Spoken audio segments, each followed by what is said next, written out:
Salut à toi, bienvenue sur le podcast de Nail de 8, la chaîne où on parle biohacking et nootropiques entre autres. N'oublie surtout pas de consulter la description de ce podcast, tu y trouveras des liens vers des produits que j'utilise et n'oublie pas également de t'inscrire à la newsletter, je t'enverrai du contenu exclusif. Bonne écoute. Salut, bienvenue sur la chaîne de Nail de 8, la chaîne où on parle nootropiques et biohacking. Aujourd'hui, j'aimerais te faire un petit podcast pas vraiment préparé, mais où je décris un peu quelques réflexions que j'ai eues récemment. Donc récemment, j'ai voyagé dans un pays dans lequel je voyais des gens avec des problèmes psychiatriques se promener dans la rue complètement librement. Ça m'a interpellé, donc c'était un pays en voie de développement. Et ça m'a interpellé la manière dont ce pays gérait, ou plutôt ne gérait pas, la maladie mentale.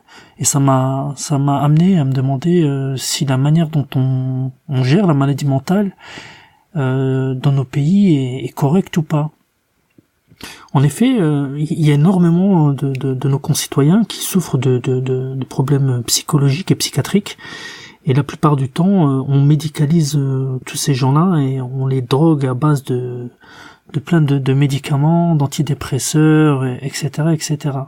C'est étonnant parce que, moi j'ai une chaîne où on parle de nootropiques et justement de prise de médicaments pour améliorer ses performances mentales.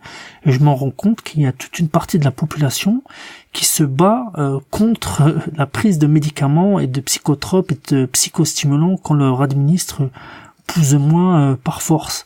Donc il y a maintenant je mets pas tous les gens dans le même panier, je ne suis pas médecin encore une fois, ni psychiatre, ni quoi que ce soit, donc je ne veux pas vexer des gens si je mélange différents types de maladies, mais voilà, on force des schizophrènes à prendre des médicaments, on force des personnes à prendre des médicaments, des personnes qui dépriment, etc., etc.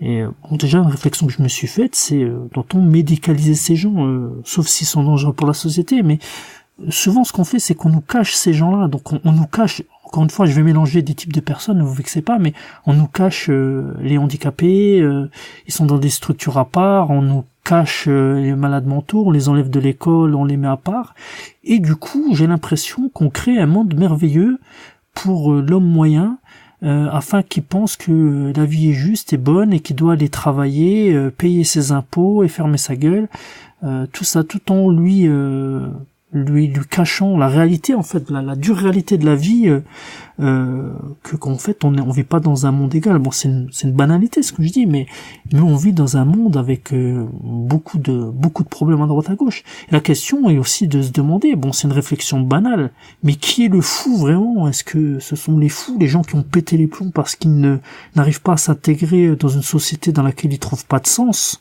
Je parle de ceux qui ont pété les plombs sans raison, hein, pas des fous pour lesquels il y a une raison, je dirais, neurologique, organique à leur maladie, mais il y a des gens qui pètent les plombs sans raison. Moi, quand j'étais jeune, dans ma ville, il y avait des gens qui marchaient, tu t'en connais probablement, tu les voyais marcher toute la journée, et tu te demandais mais qu'est-ce qu'ils faisaient? En fait, t'apprenais d'une personne qui connaît une personne qui le connaît, que ce mec a pété les plombs, ou cette femme a pété les plombs du jour au lendemain. La question est de savoir qui est le fou. Est-ce que c'est nous qui sommes fous à troquer notre temps contre de l'argent, à croire à une monnaie dont on comprend même pas comment elle est faite, à obéir à un patron, à se lever le matin dans un truc qui n'a pas de sens en fait. Quand tu regardes, la vie qu'on a n'a rien à voir. J'ai lu un super livre, je te le conseille, Sapiens, une brève histoire de l'humanité, qui t'explique comment de cueilleurs-pêcheurs on est arrivé à salariés pour la plupart. Mais quand tu lis l'histoire de A à Z, mais c'est aberrant, c'est de la folie. Donc la question est qui est le fou? Est-ce que ce sont les fous vraiment qui sont fous, ou est-ce que c'est nous qui croyons à un modèle de société, mais au final qui tient pas debout? Bon, alors c'est peut-être des discussions qui ont déjà été faites par d'autres membres, des philosophes, que sais-je, mais c'est une discussion, enfin une pensée que je me suis faite récemment lorsque j'étais dans ce pays auquel je voyais que la folie était traitée différemment. Donc voilà, si toi aussi maintenant tu peux peut-être apporter de l'eau à mon moulin ou éventuellement dire le contraire de ce que je viens de dire, je serais très intéressé d'avoir ton avis. Si tu peux laisser un commentaire, sur la folie, la dépression, faut-il la médicaliser ou pas, faut-il mettre ces gens à l'écart ou pas. Oui, une réflexion encore très intéressante. Il y a quelques années, j'ai lu un article sur, bon, je parle pas de la folie, mais je parle plutôt des personnes autistes.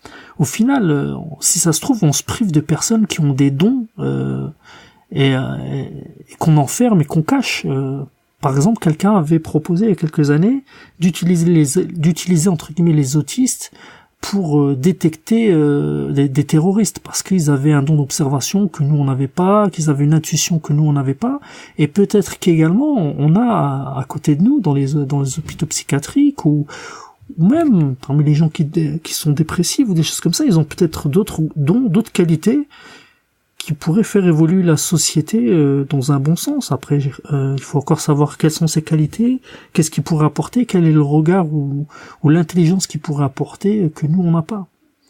Donc voilà, donc c'était un petit podcast informel qui traitait un peu de la folie, de la normalité, des choses comme ça. J'espère que je t'ai pas barbé avec ça, mais c'était une petite réflexion que j'avais envie de faire avec toi. Allez, ciao. J'espère que tu as apprécié ce podcast.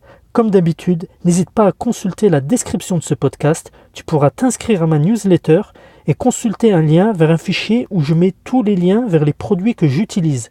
Tu recevras aussi, si tu t'inscris à ma newsletter, du contenu exclusif. N'hésite pas non plus à t'abonner à ma chaîne YouTube où je mets régulièrement quelques vidéos en plus du podcast. À bientôt!